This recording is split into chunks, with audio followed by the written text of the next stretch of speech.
Esta noche en el sur de la frontera, la Corte Suprema permite a Trump continuar con patrullas itinerantes del ICE en California. Ernesto Cornejo nos tiene las reacciones a esta decisión. También conoceremos la historia de una salvadoreña exitosa. Y tendremos además cifras de los movimientos migratorios y deportados de Honduras y Guatemala. Muy buenas noches, ¿qué tal? ¿Cómo están? Qué gusto que nos acompañen en esta nueva edición de Al Sur de la Frontera. Está con ustedes Roxana Webb y vamos a hablar de migración.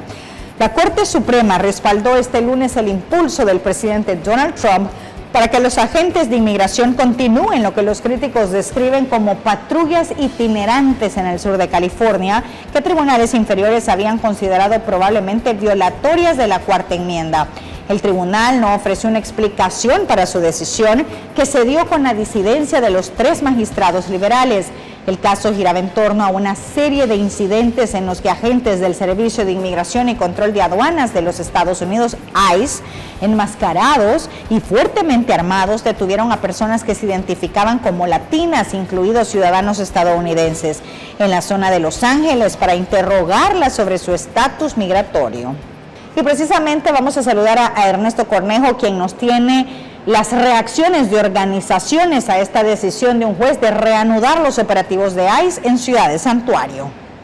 Un gusto saludarte, Roxana, y a la audiencia de Al Sur de la Frontera. Continuamos desde El Salvador viendo la otra perspectiva del fenómeno migratorio, los casos e historias de aquellas personas que dejaron sus países de origen y que ahora están retornando porque han sido capturadas, procesadas y deportadas hasta cada una de sus naciones. Las historias continúan contabilizándose y cada gobierno también está trabajando para poder establecer y sobre todo darles esta oportunidad a las personas que están siendo procesadas por las autoridades de ICE y que ahora buscan reintegrarse a la vida laboral en cada una de sus naciones.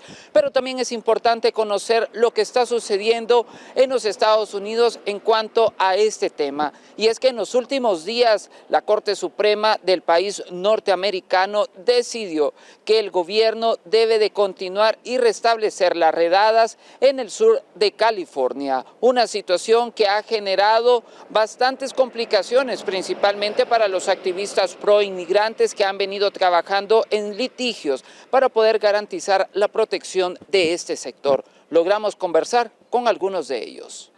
La Corte Suprema de los Estados Unidos levantó las restricciones temporales que tenían las autoridades federales de seguir realizando sus operativos migratorios en el sur de California, lo que da una nueva victoria al gobierno del presidente Donald Trump.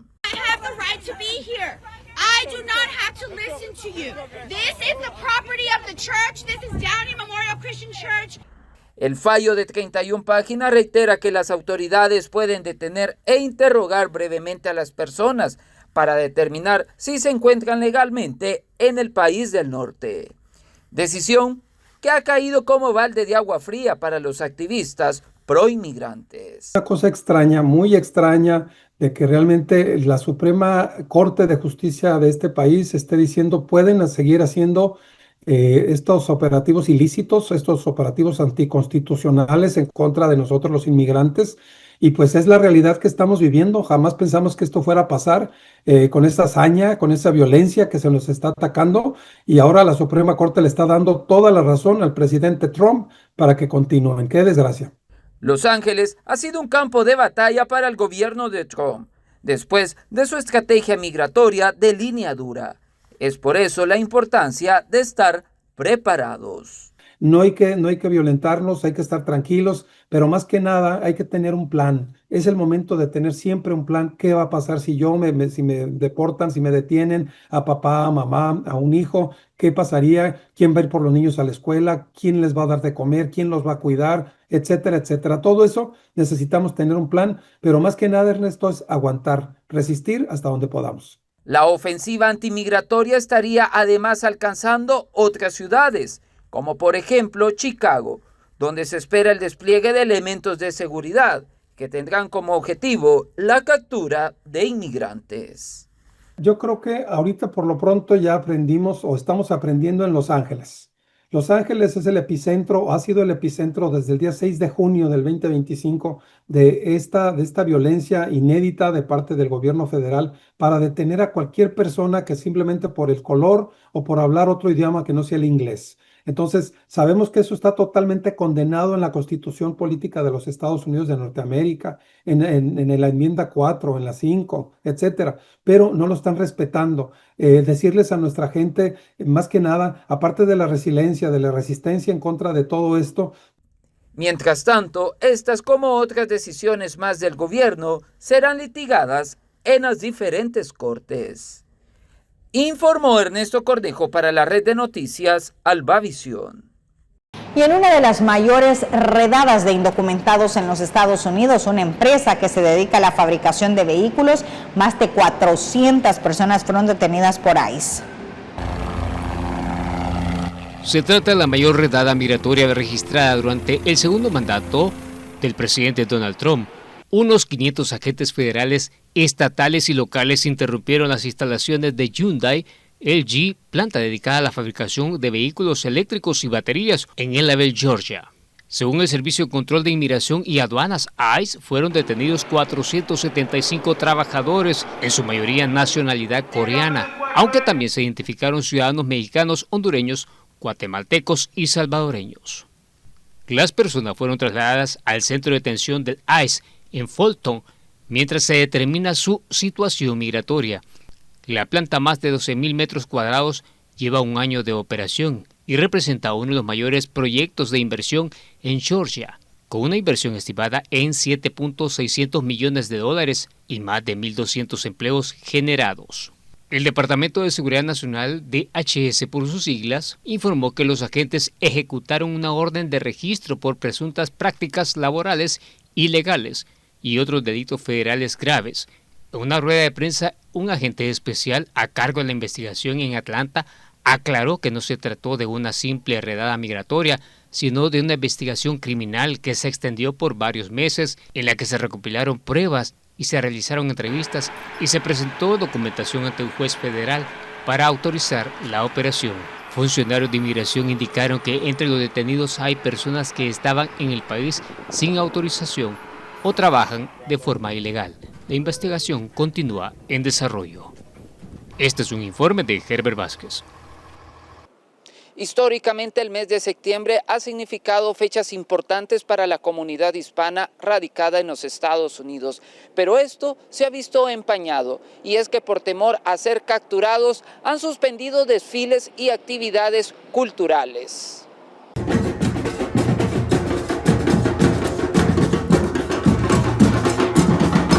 Los festejos patrios de la comunidad hispana en los Estados Unidos año con año han marcado un precedente importante de cultura y tradición. Pero en varias ciudades han sido suspendidos o cancelados por temor a las redadas y las políticas de la administración Trump contra la población inmigrante. Y hemos traído esa tradición ya por mucho tiempo, muchos años, trayendo lo que son eventos culturales, deportistas, cultural, en deporte, en arte. Y bueno, nosotros pues a través de la Asociación de Migrantes Guatemaltecos Los Ángeles pues traemos en el año diferentes eventos, entre ellos es el desfile de independencia de Guatemala, que casualmente en estas fechas estamos festejando las fiestas patrias, y lamentablemente pues nos hemos visto en la obligación, no solo por la solidaridad de nuestro pueblo, sino que por la seguridad de nuestra gente también, nos hemos visto obligados a suspender nuestros eventos para poder resguardar la seguridad de nuestra gente. La labor comunitaria que realizan los diferentes sectores en beneficio de los indocumentados también se ha visto afectada. Efectivamente, nosotros a través de la Asociación Angla pues hacemos bastante servicio comunitario, entre ellos lo que es la distribución de alimentos. Nosotros semana a semana damos alimentos a nuestras comunidades de diferentes nacionalidades. Hoy día nuestra gente, por miedo a salir y poder ser arrestado o ser golpeado o discriminado, pues no vienen a recibir lo que a ellos más necesitan en su hogar, lo que es la alimentación, lo que son son las medicinas, o en su momento la información, la asesoría legal que muchas veces requieren nuestros connacionales. Hoy día aquí la oficina está vacía, no viene nadie y sí afecta porque la ayuda social que nosotros damos pues es totalmente gratis y ni así nuestras personas, nuestro pueblo, nuestra gente quiere salir de sus casas y venir a recibir esa ayuda. Y muchos también no están saliendo a trabajar o llevar a sus hijos a la escuela por este miedo. Por su parte, la población considera que estas acciones lo único que reflejan es xenofobia y supremacía blanca contra los inmigrantes. Informó Ernesto Cornejo para la red de noticias Albavisión. Y se ha conocido sobre un nuevo centro de detención. Al parecer, las represalias contra los migrantes que viven en Estados Unidos van en aumento con la apertura de un nuevo centro de detención para indocumentados que sean detenidos y que se encuentren en proceso de deportación por el Servicio de Control de Inmigración y Aduanas ICE. Se trata de Camp 57 o Campamento 57, una cárcel de máxima seguridad de Luisiana. El Departamento de Seguridad Nacional, DHS, se ha asociado con Luisiana para utilizar una parte de la prisión para ampliar el espacio de detención en 416 camas. La financiación procede de la One Big Beautiful Bill, que permite que ICE pueda añadir 80,000 nuevas camas de detención para ayudar a aumentar las deportaciones. La secretaria de Seguridad, Christine Noen, fue la encargada de inaugurarlo. Textualmente, la funcionaria manifestó lo siguiente: no se trata de un centro de detención típico del Servicio de Control de Inmigración y Aduanas, ICE, como los que podemos encontrar en otros estados. Esta instalación albergará a inmigrantes indocumentados acusados de delitos graves que han estado perjudicando a personas en este país, expresó la funcionaria antes de hacer un recorrido por el centro. El gobernador republicano de Luisiana, Jeff Loudry, en una conferencia de prensa dijo que la mitad de los detenidos serán trasladados allí antes de que termine septiembre. La prisión, conocida como prisión de Angola, se encuentra cementada sobre 18,000 acres de tierra y fue denominada la prisión más sangrienta del sur por sus duras condiciones.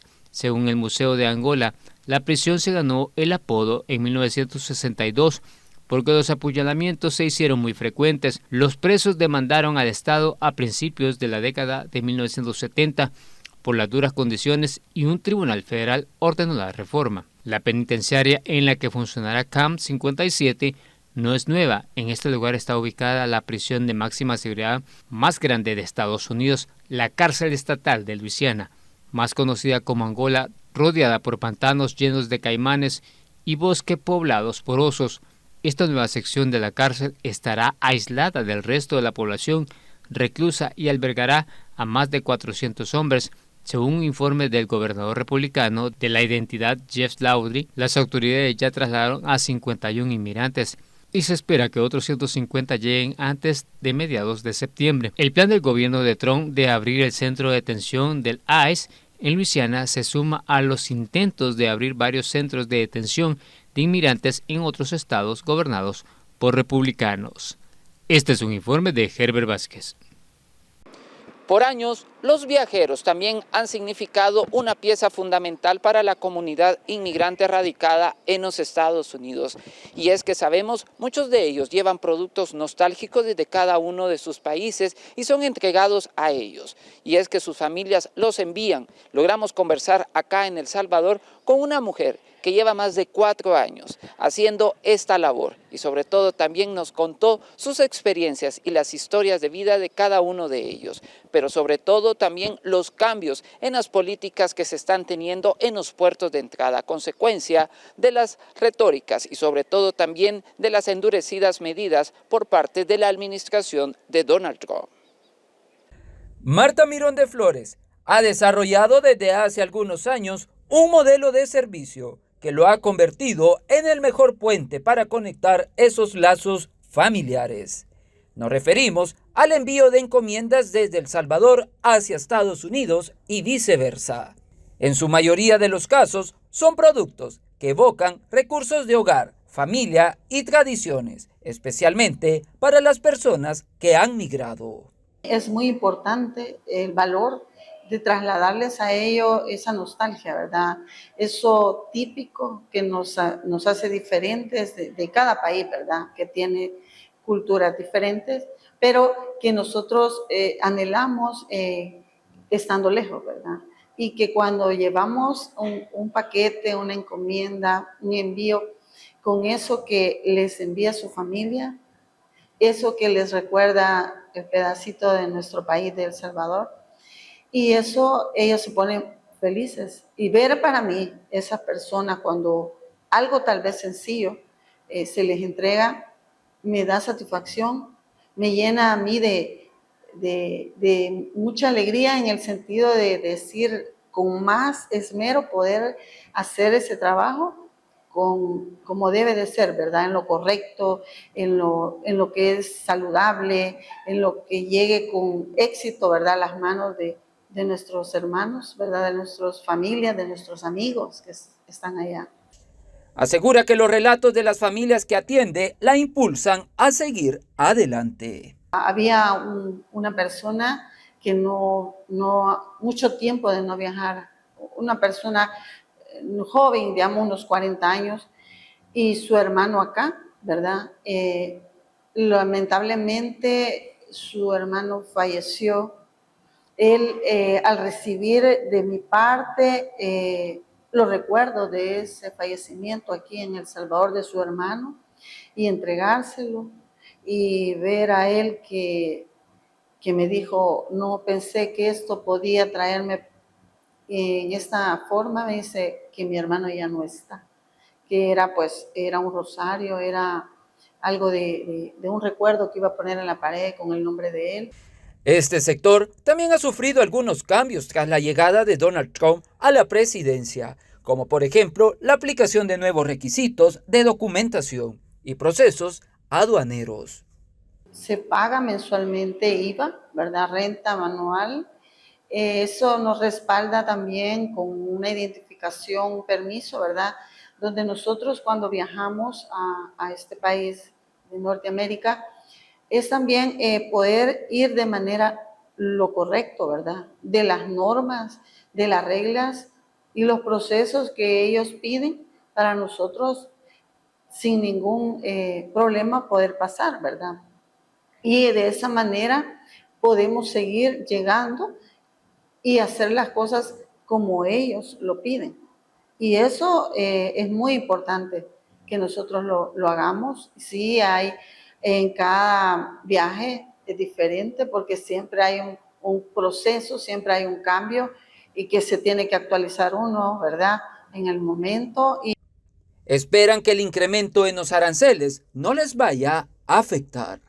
Con imágenes de Ricardo Tobar, informó Ernesto Cornejo para la red de noticias Albavisión. Vamos ahora a conocer la historia de una salvadoreña exitosa. El sueño americano llamado Estados Unidos, un país donde muchos ven oportunidades para cambiar su futuro y la de los suyos. Desde hace muchos años, salvadoreños con el corazón entristecido decidieron emprender camino dejando a lo que más aman, sus familias, su tierra la que los vio nacer.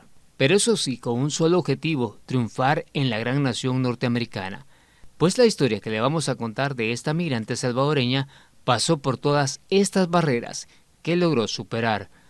Su nombre es Iliana Meléndez, originaria del oriente del país, San Miguel.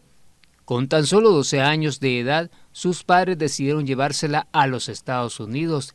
Desde muy joven ya tenía en mente su objetivo de triunfar en esta tierra de oportunidades, desarrollando varios trabajos, entre ellos bienes y raíces. Mi background, mi recorrido, trabajé en bienes y raíces por muchos años. Tuve, de hecho, mi propia compañía de título en el 2005, se llamaba L9 Settlement Group. Dejó eso y pues pasó un proceso en mi vida que no lo entendía en ese entonces, pero gracias a Dios, ahora entiendo que fueron experiencias que tenía que pasar para poder manejar un negocio como esto. Mi esposo también es empresario guatemalteco, lo cual yo le ayudo y le apoyo en sus negocios, incluyendo GP Home Improvement en el área de Virginia. Entonces, basado en todas las experiencias que hemos vivido, pues gracias a Dios se ha logrado que tengamos lo que tenemos y trabajar muy, muy duro para esto. Actualmente Iliana está casada con Dani López, de nacionalidad guatemalteca, quien ha sido su pilar fundamental en su vida. Hace 4 años surgió un sueño de poner un pequeño restaurante en Virginia, donde se pudiera ofrecer una taza de rico café y una copa de vino. A la vez dar a conocer la gastronomía de ambos países. Tenemos 6 semanas de haber hecho la apertura de esta gran coffee shop que ha traído a la comunidad pues, de Old Town unida. El sueño comenzó hace como unos 8 años aproximadamente. Mi esposo es originario de Guatemala. Él fue invitado a Orgullo Inmigrante en Guatemala, donde lo introducen a lo que es el mundo del café. Él me lo comenta en ese entonces. Y entonces yo salgo con la idea del wine. Unimos fuerzas y pues trabajamos para eso. Después de esperar tantos años envueltos en trámites, se logró el sueño. Nace La Pluma en Wine. En una zona muy importante del corazón de Virginia, Old Town, Alexandria, donde ya cuenta con más de 20 empleados, algunos de ellos salvadoreños, otros de Honduras y de Guatemala. Nos tomó 4 años en esta renovación de este building y pues gracias a Dios logramos abrir hace 6 semanas. Elegimos este espacio acá en Old Town, queríamos marcar la diferencia en traer lo que es la cultura salvadoreña y Guatemala, más centroamericana por decir, porque es una inspiración lo que hemos hecho en los platillos, en las comidas. Su esposo es el que se encarga de traer el delicioso café de su querida Guatemala y de importar los diferentes vinos de muchas partes del mundo.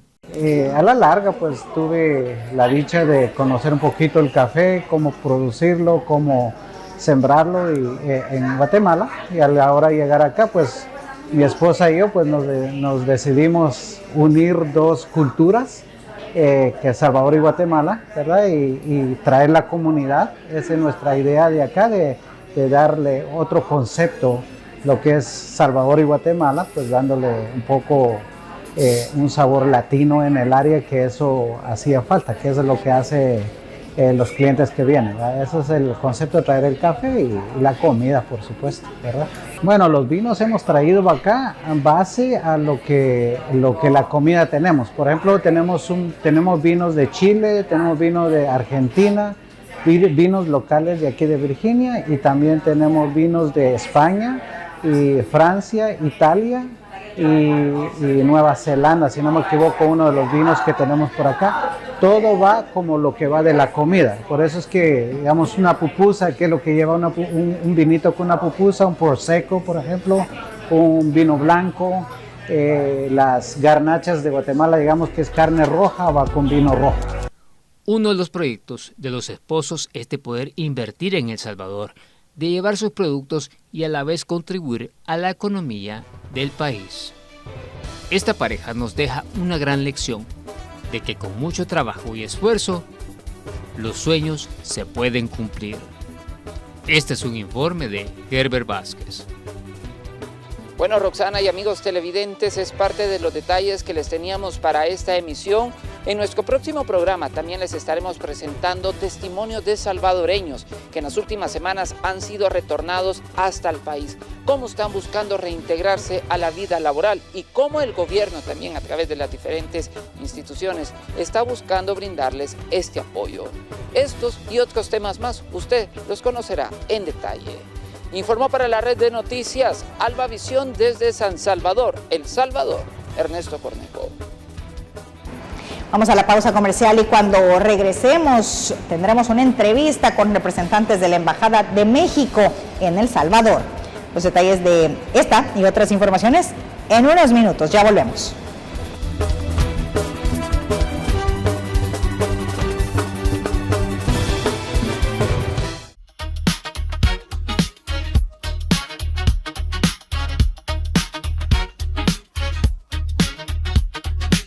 La información verificada está en el 12 y el 12 está con vos.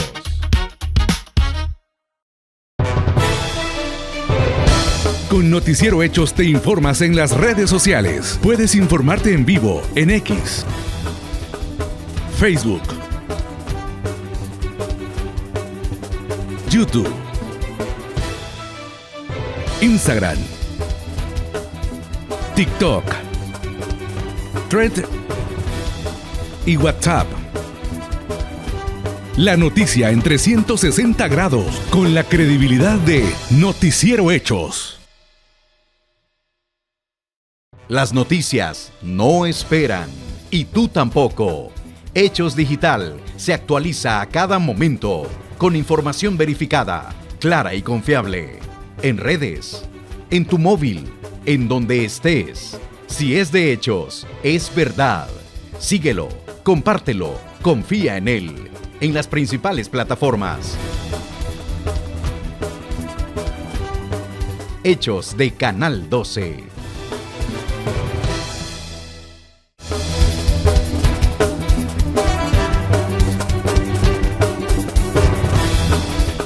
Gracias por seguir en sintonía de Al Sur de la Frontera. Llegamos al momento del espacio de la entrevista y en esta ocasión tenemos al embajador de México acá en El Salvador y también tenemos la visita especial principalmente de Alejandra de Moral. Sabemos que es directora ejecutiva de Amixit, esto en México, programa importante que se está desarrollando a nivel de Latinoamérica, pero también la labor que desarrolla el embajador de México acá en El Salvador. Bienvenidos a su programa Al Sur de la Frontera. Muchas gracias. Gracias.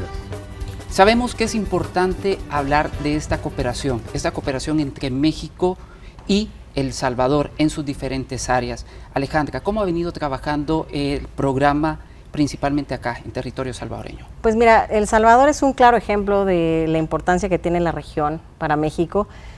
Sin duda alguna, Sembrando Vidas, Jóvenes Construyendo el Futuro, que ahora será Juntos por el Bienestar. Vamos a entrar a una segunda fase de beneficiarios. La presidenta Sheinbaum está comprometida con que la región sea mucho más próspera, mucho más, compartimos cultura, compartimos idioma y a veces falta estrechar más lazos, ¿no?, de cooperación, y ese es el motivo de esta visita.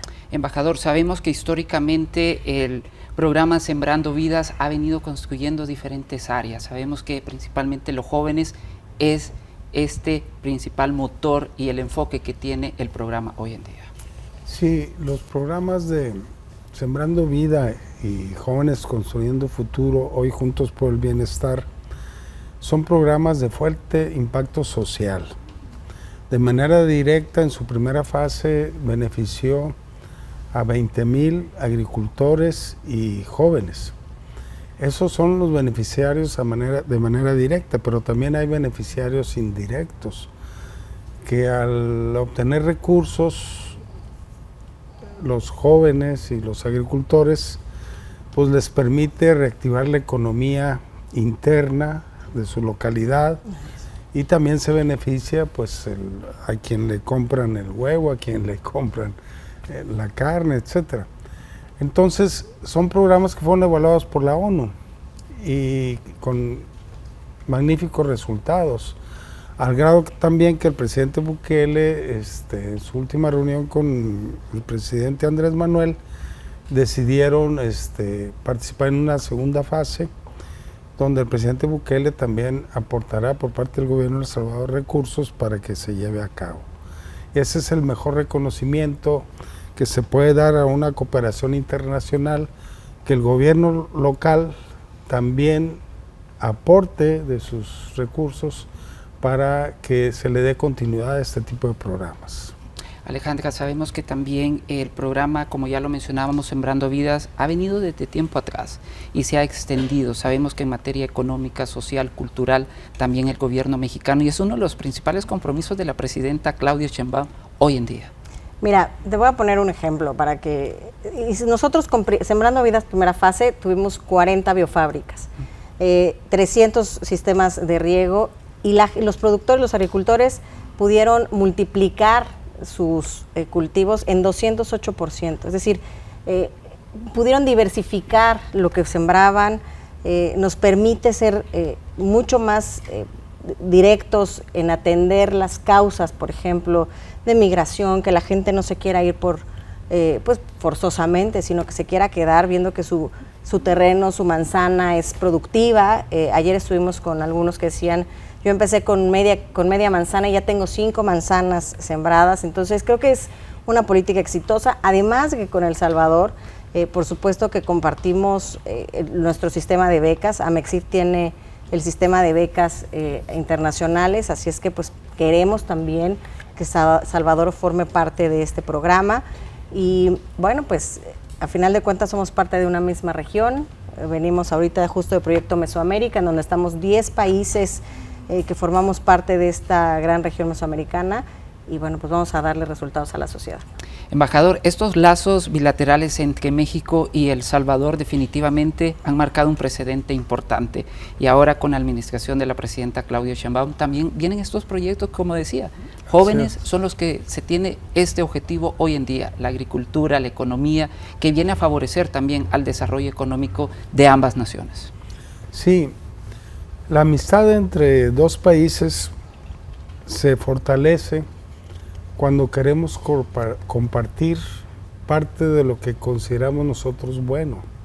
En el caso de México, estos programas sociales se consideraban muy buenos, de magníficos resultados, y por eso los compartimos con los amigos, con el país hermano El Salvador. Y ya previamente, cuando recién llegué yo, se había también apoyado con puentes, 2 puentes del Salvador con Guatemala, que son muy simbólicos, porque cuando allá en México se hablaba de construir muros, nosotros estábamos aquí construyendo puentes de comunicación que nos permiten acercarnos más y que nos permite también crear la infraestructura necesaria para que las personas y las mercancías pues fluyan y que nos permitan el progreso de nuestros países. Alejandra, mucho se habla de este proyecto, pero ¿cómo pueden llegar los jóvenes? ¿Cómo pueden acceder? ¿A dónde deben de abocarse? Sabemos que los que están hoy en día en estos programas hablan de la satisfacción y se va replicando constantemente con sus amistades, con sus familiares. ¿Cómo pueden hacer ellos para llegar? Pues mira, nosotros acabamos de firmar el acuerdo de voluntades, esperamos en 2026 ya emitir la convocatoria para 20,000 beneficiarios salvadoreños más, y los que salieron de la primera fase puedan seguir capacitándose y puedan seguir siendo productivos y ahora comercializar sus productos.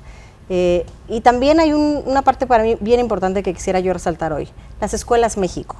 México tiene 8 escuelas México en El Salvador, a la cual nosotros les dotamos de capacitaciones a los docentes, mandamos algo de material para las escuelas, es decir, tenemos una estrecha relación con El Salvador y queremos que sea aún más, que esta región mesoamericana se sienta que somos una misma, que podemos hablar el mismo idioma, podemos no pensar igual a veces, pero sí tenemos en común que queremos mucho más progreso, mucho más educación, mucho más prosperidad para la región.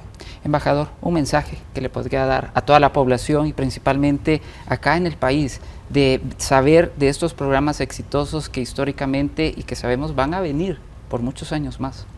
Sí, la relación de amistad entre México y El Salvador ya data de muchos años, y lo que hemos visto es que conforme pasa el tiempo se van estrechando más los lazos y se va consolidando esta relación. Hubo un tiempo que fuimos un mismo país, allá cuando la Nueva España, cuando se generó el Imperio Mexicano, llegaba hasta Costa Rica. Y hubo un periodo histórico donde nos empezamos a dividir con fronteras, pero ahorita estamos en un periodo de integración, de que cada vez es más fácil transitar de un país a otro. Ustedes aquí en Centroamérica ya no necesitan visa para transitar libremente en todos los países de Centroamérica. Esperemos que algún día también lo logremos con México. Y así, ahorita estamos en un proceso en donde nos estamos creando cada vez más lazos de amistad que nos van a permitir, más tarde que temprano, llegar a ser otra vez un mismo país. El idioma que más se habla prehispánico en El Salvador es el náhuatl, igual que en México. Un artista mexicano, salvadoreño, Renacho Melgar, nos donó un mural hermoso en la embajada que es sobre la danza del venado y la danza del jaguar, que son danzas que se danzan en El Salvador y también en México. somos realmente un mismo pueblo. Cuando aquí hacemos los festejos del Día de Muertos, los salvadoreños participan de manera masiva y se interiorizan en ellos, porque tenemos raíces comunes. Entonces, todo lo que tenga que ver con generar amistad entre nuestros pueblos, vamos a seguirlo construyendo. Y se da en todos los niveles. Hay una migración que nosotros le llamamos por amor, porque van muchos salvadoreños a estudiar a México y regresan con una mexicana o con un mexicano, y entonces es la migración por amor.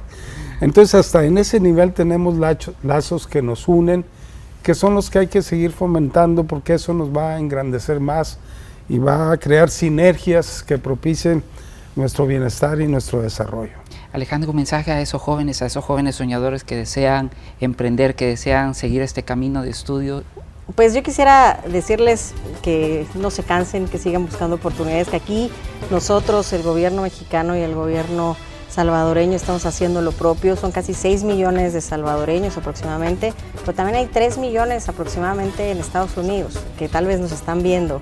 Que sepan que el esfuerzo que ustedes hacen allá, nosotros queremos cuidar acá el territorio, cuidar su tierra, cuidar sus familias, y que es una de las primicias de la presidenta Claudia Sheinbaum, cuidar a los que son origen, a los que son verdaderamente nuestra raíz, y estaremos haciendo lo propio con estas políticas públicas. Gracias, Alejandra, gracias, señor embajador, por la visita. Definitivamente le vamos a estar dando seguimiento a estos temas, a estos proyectos y sobre todo ya a estos resultados que se empiezan a dar acá en El Salvador con los jóvenes y los proyectos nuevos que vienen. Muchísimas gracias por acompañarnos acá en el programa Al Sur de la Frontera. Esperamos nuevamente su visita. Bienvenidos todos. Gracias. Bueno, es parte de los detalles que les teníamos en torno a la visita que realizan autoridades de México acá en territorio salvadoreño. Continuamos más adelante con más detalles en su programa Al Sur de la Frontera.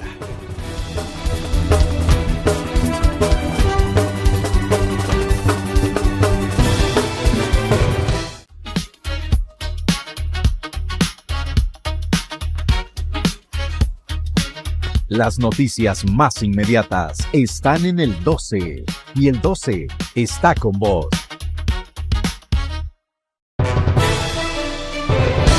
Con Noticiero Hechos te informas en las redes sociales. Puedes informarte en vivo en X, Facebook,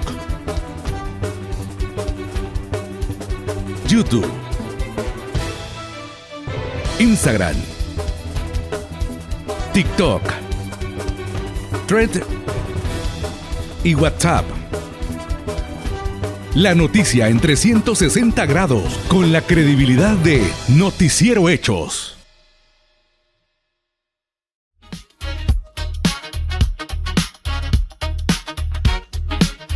Hechos, no palabras. Las noticias están en el 12 y el 12 está con vos.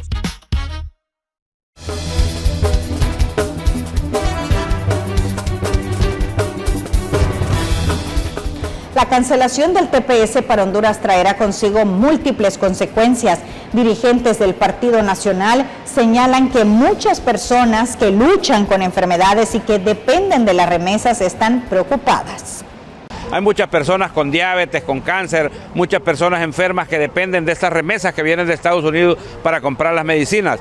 Y hoy está preocupada esta gente. Algunos ya están vendiendo sus pertenencias y saliendo voluntariamente de Estados Unidos. ¿Y el gobierno con qué sale? Con que 1 millón de hondureños han salido de la pobreza. Esa es una ridiculez, es una total estupidez del vicecanciller Torres. Me parece que eso es hasta un irrespeto a la familia hondureña, porque en Honduras no hay empleo, las empresas se han ido, las maquiladoras han cerrado y no ha venido inversión en estos 3 años y medio de gobierno, porque obviamente este gobierno socialista lo que ha hecho es ahuyentar a la inversión nacional y extranjera.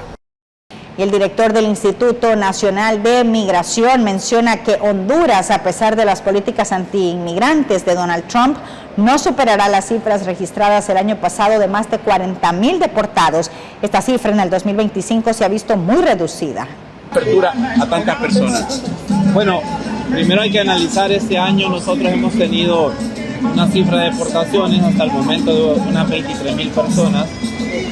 El año pasado cerramos con 44,000 deportaciones. Este año aproximadamente vamos a cerrar con menos deportaciones que el año pasado.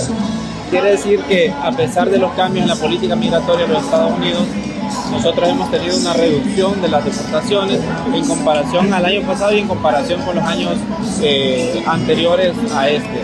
Precisamente yo creo que el contexto en los Estados Unidos, lo que sinceramente nos está afectando mucho son esas políticas, sobre todo con nuestros migrantes que ya estaban en una condición regular, como por ejemplo los migrantes que estaban cubiertos por el TPS, y que ahora tenemos algún tipo de situaciones con el tema del TPS que vencen su extensión hasta el 8 de septiembre, pero en el tema de deportaciones no ha habido ningún incremento, y a pesar de que los cambios se han dado, nosotros estamos sosteniendo la llegada de nuestros connacionales retornados al país con este programa Hermano, Hermana, Vuelve a Casa, que la Presidenta de la República precisamente ha creado, y hoy se ven los frutos de este programa. Según un nuevo informe del Pew Research Center, la cantidad de migrantes en Estados Unidos se redujo en más de 1 millón durante el gobierno de Donald Trump. Al respecto, el sociólogo Elías Castro señala que la afectación se producirá para los países de Latinoamérica, pero también para el gigante americano, que perderá gran parte de su fuerza laboral. Esa situación a la larga creo que va a tener un impacto en las economías de los países de América Latina, como también en la economía norteamericana, puesto que la fuerza laboral de los inmigrantes es la que impulsa la economía de ese país. Entonces es un fenómeno que va a afectar a ambos. Yo creo que debería haber una mediación, debería generarse un consenso para balancear la necesidad de la mano de obra de inmigrantes latinoamericanos, porque también, ya le digo, ellos necesitan esa fuerza laboral, como también las economías nuestras, puesto que subsistimos con base a la remesa fundamentalmente. Las detenciones de migrantes guatemaltecos en las fronteras de los Estados Unidos continúan a la baja. Esto lo revela el más reciente informe de la Oficina de Aduanas y Protección Fronteriza, CBP. En julio, 984 guatemaltecos fueron detenidos tanto en la frontera sur y norte de los Estados Unidos, siendo la más baja de los últimos años. En este 2025 se tiene un acumulado de detenciones de 12.612. Por aparte, sobre el total de menores no acompañados, CBP reporta el procesamiento de 14 durante julio y de 1.575 en 7 meses. A nivel mundial, Guatemala ocupa el 6º lugar en llegada de migrantes. En el orden por posiciones, queda de la siguiente forma. En primer puesto lo ocupa México, le sigue Canadá, Filipinas, China, India y Guatemala en 6ª posición. Respecto a julio 2024, hay una caída en la llegada de migrantes de origen guatemalteco del 87%. Y la Organización Internacional para las Migraciones, OIM, ha informado que existe una drástica reducción en el flujo de migrantes. Los cambios de la política exterior ya han comenzado a hacer eco sobre el flujo de migrantes en el territorio hondureño. Según el Instituto Nacional de Migración, desde el 1 de enero hasta el 31 de julio, al menos 21.617 personas en situación vulnerable ingresaron al país del sur al norte. Una cifra muy baja a la del mismo periodo del 2024, con 272.168, estimando una reducción del 92.05%. Antimigrantes que ha implementado el gobierno del presidente Trump en los Estados Unidos, lógicamente ha venido a desincentivar a nivel de los países de la región que la gente siga saliendo. Nosotros llegamos a registrar en los últimos 2-3 años más de 1 millón de personas que pasaron, que transitaron por el territorio, pero que en lo que va del año nosotros registramos que han transitado por el territorio de aproximado de 23.000 personas. Actualmente la mayoría de migrantes que transitan son de Cuba con un 83%, Ecuador 5%, China 3% y otros países un 9%. Datos estadísticos también revelan que la cantidad de personas que transitaron del norte a sur correspondieron a 18.291, con mayor registro en los meses de febrero y mayo, descendiendo en marzo y julio. Desde la Organización Internacional para las Migraciones expresan que la reducción del flujo es drástico De hecho, los hombres continúan encabezando las cifras y señalan que deben mejorarse las garantías humanitarias de quienes ingresan irregularmente. Hay que diferenciar los dos flujos, ¿no? Si observamos el flujo de personas que van hacia el norte del continente, vemos que en este momento las personas son de origen sobre todo cubano, personas de nacionalidad cubana que ingresan a Honduras por el oriente del país y siguen su ruta hacia el norte. En cambio, si nos fijamos en el patrón, que la dinámica que es de norte a sur, la mayoría son personas de origen venezolano. Mientras tanto, el 96% de las personas migrantes que corresponden al flujo del norte a sur son venezolanas. Con imágenes de Luis Sosa, les informó Gabriela Plata. Alligator Alcatraz, el controvertido centro de detención de migrantes, ha generado un intenso debate sobre las condiciones en las que se encuentran los detenidos. Este centro ha sido criticado por presuntas violaciones a los derechos humanos. En mi caso, no tengo ningún conflicto con la ley y fui víctima de una redada. Marvin no estuvo en Alcatraz de los Caimanes, él estuvo en varios estados, recluido hasta llegar al Paso, Texas, donde culminó su proceso de deportación. Mientras tanto, los migrantes que están en Everglades no corren con la misma suerte y muchos están allí sin tener ningún tipo de delito. Porque uno se acostumbra, estando en Estados Unidos, se acostumbra a la vida de allá. Y hay momentos donde uno tiene que salir y hacer sus compras y todo. Y uno sale muchas veces con bastante tranquilidad, con demasiada tranquilidad. Pero últimamente pasó que comenzaron las redadas, uno salía con tranquilidad, supuestamente iban a agarrar solo a las personas que tuvieran algún conflicto con la ley, pero en mi caso no tengo ningún conflicto con la ley y fui víctima de una redada. Bueno, o sea, las personas inmigrantes están acá para trabajar y tienen que lidiar con el día a día, ¿no? Entonces, desafortunadamente, están muy expuestos a no solo redadas, pero acordate, acá en la Florida, la policía de carreteras, la policía de diferentes municipalidades están empoderados bajo contratos con el gobierno federal y el estado a actuar como agentes de inmigración. Entonces, cualquier policía acá en la Florida prácticamente se ha convertido, lo reitero, en un agente de inmigración. Entonces, eso causa mucha preocupación, incertidumbre y miedo. Ya sabe, las serpientes son rápidas, pero los caimanes son mucho más rápidos. Les vamos a enseñar a huir de un caimán, ¿vale? Si escapan de la prisión. Es un gran temor para uno, porque salís a la calle, cuando vas al trabajo, andas como que escondiéndote. Más ocurre en las mañanas. En las mañanas son los operativos. Como uno va dormitado a su trabajo, pues va a su carro, lo enciende, va. Ahí es donde a uno lo pueden, atrapar, ¿verdad? Entonces vas siempre con ese temor. Y tener que ir uno para todos lados, como un delincuente, ¿verdad? Esconderte a veces, ¿va? Hasta tener que, cuando uno va en la calle, hasta como ahorita los policías tienen derecho de tenerlo a uno y entregarlo a migración, ¿verdad? Y en lo que se manifiesta es que gente no va a trabajar, por ejemplo. Pasa mucho que escuchan que hay una redada en un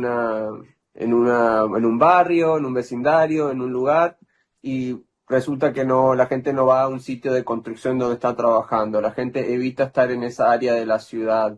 Entonces crea no solo mucho caos en la vida personal de estas personas que obviamente dependen en su trabajo para sus ingresos, para pagar sus cuentas, su renta, etcétera, pero también los empleadores, ¿no? Que no tienen consistencia en trabajo, en mano de obra, porque la mano de obra está totalmente espantada con esta cacería de brujas a lo que son expuestos de día a día. El centro lo administra el estado de Florida, pero los detenidos son de ahí. El estado se ha negado a proporcionar la cantidad de migrantes, las nacionalidades y el estatus migratorio. Al ingresar a Alcatraz desaparecen del registro oficial de migración. Adentro de Alcatraz de los Caimanes hay carpas con jaulas que en cada una de ellas encierran al menos a 32 migrantes sin acceso a agua potable y sin privacidad. Llegar a ese centro de detención es un pase directo hacia la deportación. En esta retórica violenta, deshumanizante, ¿no? Y bueno, ese es ese tipo de atmósfera que han creado las autoridades en el estado de la Florida, ¿no?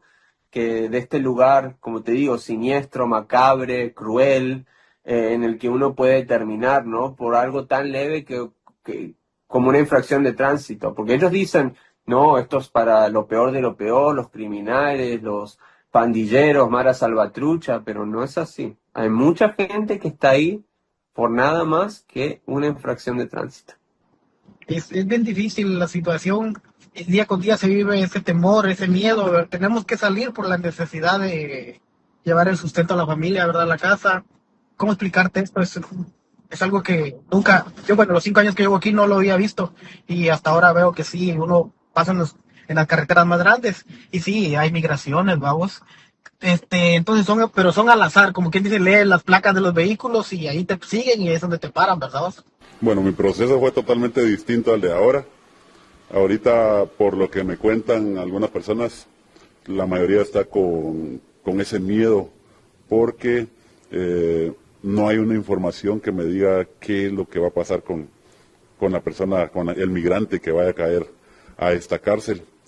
Muchas personas de mis conocidos, de mis compañeros de trabajo, con los que he hablado, me dicen que sí tienen ese temor de poder caer en una redada y que puedan ir a este centro, porque al final es bastante incierto lo que pasa con los migrantes detenidos, porque no se sabe qué es las condiciones, de hecho, por lo que dicen son condiciones malas.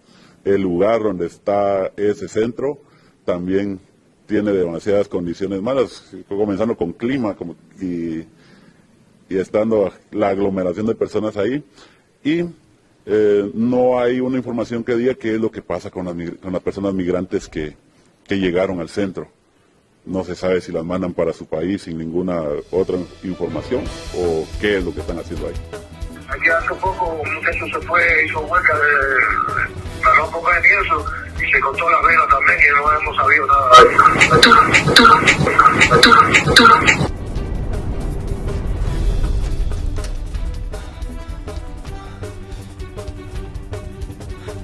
En mi caso, no tengo ningún conflicto con la ley y fui víctima de una redada. Vamos a la pausa.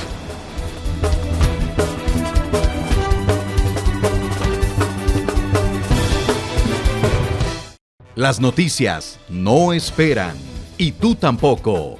Hechos Digital se actualiza a cada momento con información verificada, clara y confiable. En redes, en tu móvil, en donde estés. Si es de Hechos, es verdad. Síguelo, compártelo, confía en él. En las principales plataformas. Hechos de Canal 12.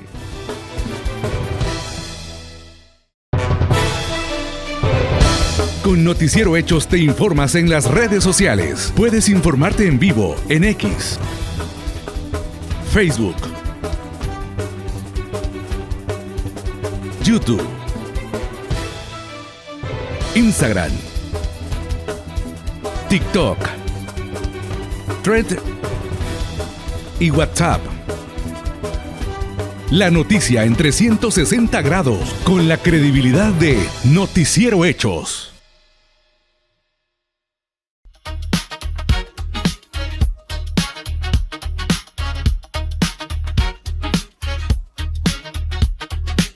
La información verificada está en el 12 y el 12 está con vos.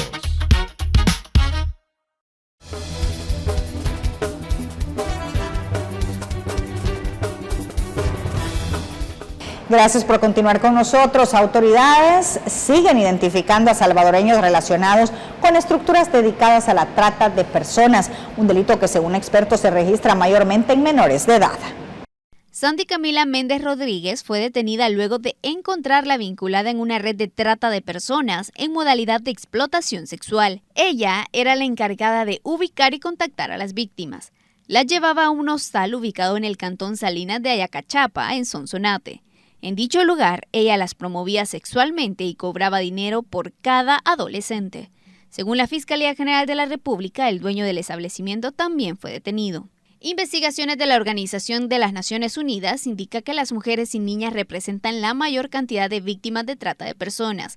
En Centroamérica, las niñas representan el 52%, mientras que las mujeres el 30%, los cuales ocurren principalmente en clubes nocturnos, burdeles no oficiales, hoteles, apartamentos y bares. Millones de personas, especialmente mujeres, niñas y niños, son víctimas de redes que lucran con la explotación humana. La seguridad humana y la vida de las personas sobrevivientes debe estar en el centro de nuestra respuesta. No podemos dejar a nadie atrás. Expertos señalan que la trata de personas suele estar impulsada por la pobreza, la desigualdad, las pocas oportunidades laborales en el territorio, además de contar con otros factores como el desplazamiento forzado. Las oportunidades se van haciendo mayores en la medida que las familias no les pueden proveer, digamos, a estas jóvenes los medios mínimos de vida y los valores para evitar ser presas de eso. Es la crisis económica, ¿verdad? Entonces, un poco el tema del consumismo, lo que yo puedo tener contra lo que yo quiero tener. En el último año, la Fiscalía General de la República había registrado 70 casos de trata de personas en El Salvador. Por este delito puede recibir penas desde los 4 hasta los 25 años de prisión, dependiendo el caso. Un informe de Carla Araniva. Las autoridades del Ministerio de Relaciones Exteriores confirman que siguen existiendo guatemaltecos en el Alcatraz de los Caimanes y aseguran que no han recibido información sobre malos tratos. Diariamente está oscilando la cantidad de guatemaltecos que se encuentran detenidos, no solo en este centro, sino en otros centros de detención, por diversidad de recursos que algunos han logrado incluir en sus procesos legales, y también hay otros casos que definitivamente pues han tenido que ser retornados. Así que diariamente está fluctuando la cantidad de personas detenidas. En las visitas que lleva 3 nuestro consulado general que se encuentra en Miami, ellos no han reportado que haya un maltrato, al menos para ellos. Desconocemos para otras personas, y en el caso de los guatemaltecos ha sido muy ágil el movimiento de ellos hacia otros centros y en algunos casos hacia su retorno, y en otros casos liberados, pero han sido muy pocos los casos. Entonces no podría yo asegurar un maltrato porque no ha sido reportado así a través de las visitas en nuestro consulado. Un centro de detención observamos que ha sido criticado por los mismos estadounidenses, y pues estaremos al tanto de la evolución de los casos del tema allá. Una jueza de Estados Unidos ordenó desmantelar el centro de detención Alcatraz de los Caimanes en 60 días. Una jueza prohibió a las autoridades estadounidenses llevar nuevos presos al centro de detención de migrantes conocido como Alcatraz de los Caimanes, en Florida, y ordenó desmantelar el lugar en un plazo de 60 días al considerar que incumplía normas medioambientales. La decisión de la magistrada Kathleen Williams representa un golpe para el gobierno de Florida y la administración de Donald Trump, que buscaban convertir estas instalaciones en los Everglades en un modelo para otros centros de detención del país norteamericano. El fallo extiende la suspensión de obras dictada hace 2 semanas por la misma jueza y obliga a retirar vallas, alumbrado, generadores, alcantarillas y demás elementos instalados para sostener el proyecto, lo que implica su cierre definitivo.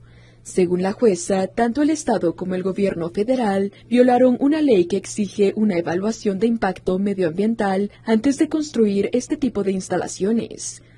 Con ello dio la razón a grupos ecologistas y a la tribu Miccosukee, que habían denunciado que el centro de detención representaba una amenaza para el delicado ecosistema del humedal. La magistrada sostuvo que el proyecto provocaba daños irreparables como la pérdida de hábitat y el aumento de la mortalidad de especies en peligro de extinción.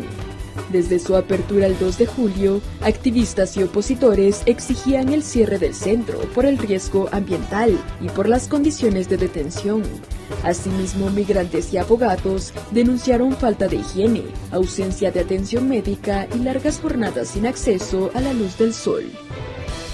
Es todo por nuestra parte. Muchísimas gracias por habernos acompañado. Estuvo con ustedes Roxana Webb. Hasta la próxima.